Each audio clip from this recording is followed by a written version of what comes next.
Representative English. Thank you, Madam Speaker. Let me look over the top of my glasses real quick. It's kind of quiet in here. Let me just turn it up just a little notch. First, I just want to say, obviously, I'm asking for a yes for this resolution. Second, I ask that we all think about the definition of humanity and what that looks like. Because we see the trauma across the nation that is being caused by the direct orders of the current administration.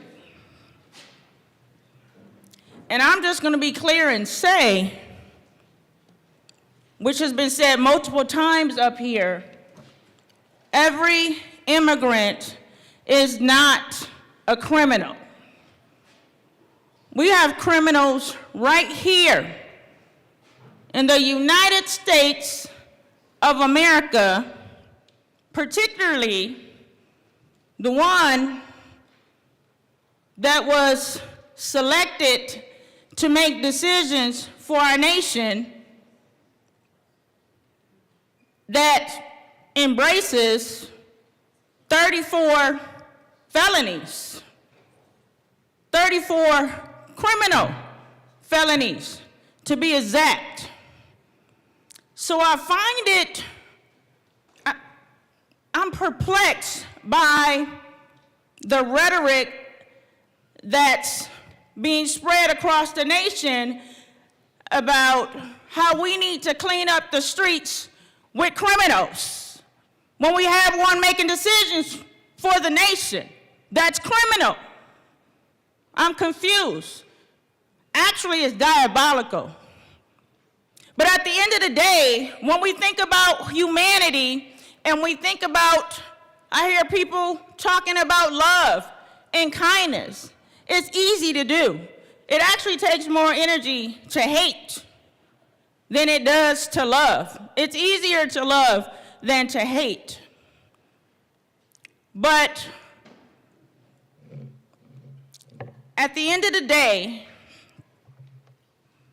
we are called to do a job for the people who elected us to do so. Even in the midst of America being sick, and there is healing that needs to take place. We are seeing progress as Colorado Springs elected our first immigrant Black mayor, Yemi Mobilati, in 2023 in a very conservative city.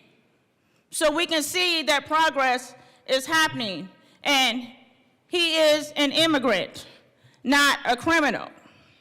My sisters that I serve with are immigrants, not criminals. It's disgusting to me to hear people say that immigrants are criminals and they all need to be deported. But think about if this was to come to your front door. Would your message still be the same? Or would it be different when it comes to your family? Because at the end of the day, rules change for certain people, for certain nationalities.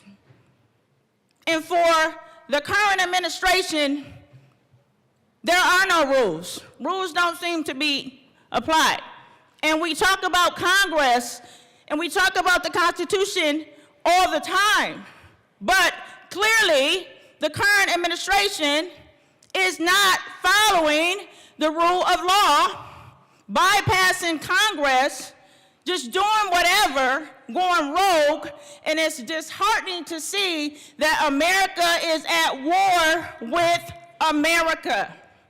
We are at war with each other.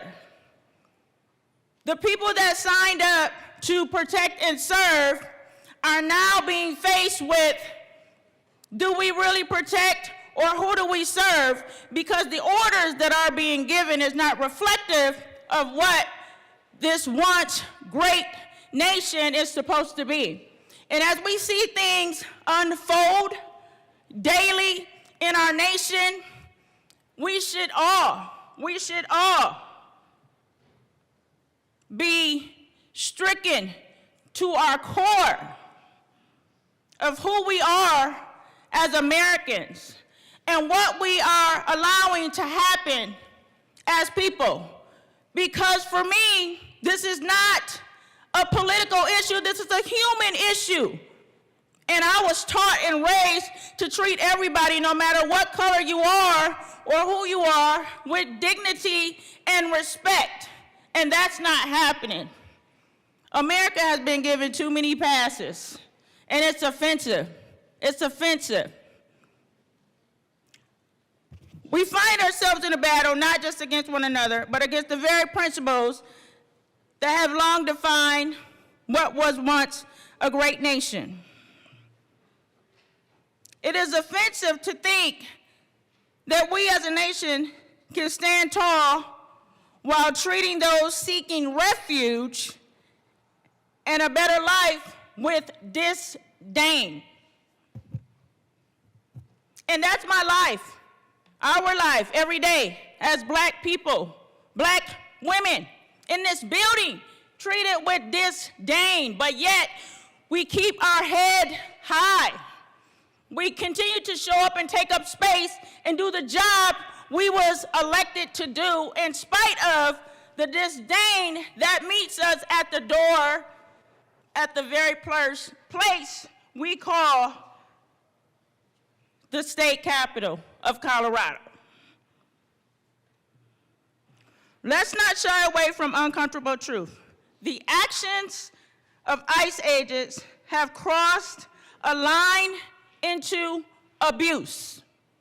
No one should lose their life for the sake of the rule of law, because I don't think anybody in here would want anybody in their family, let alone their kids, murdered in cold blood for the United States of America or internationally across the world for people to watch.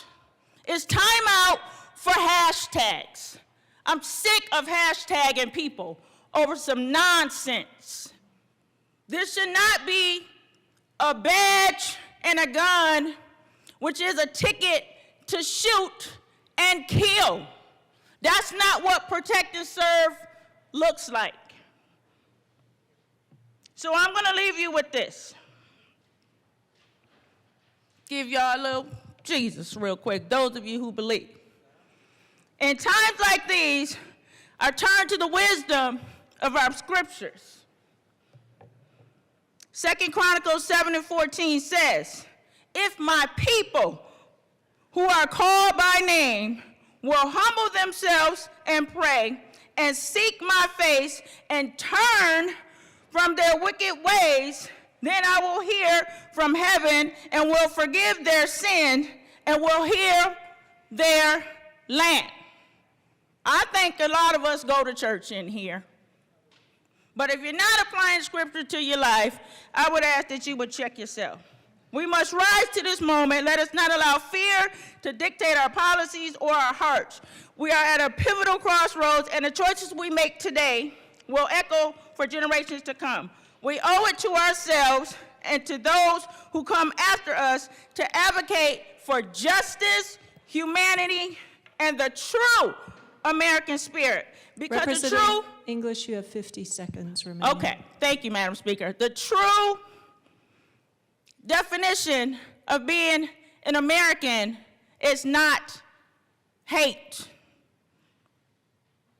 So, I challenge us together to forge a path that embraces the ideals of freedoms and equality for all.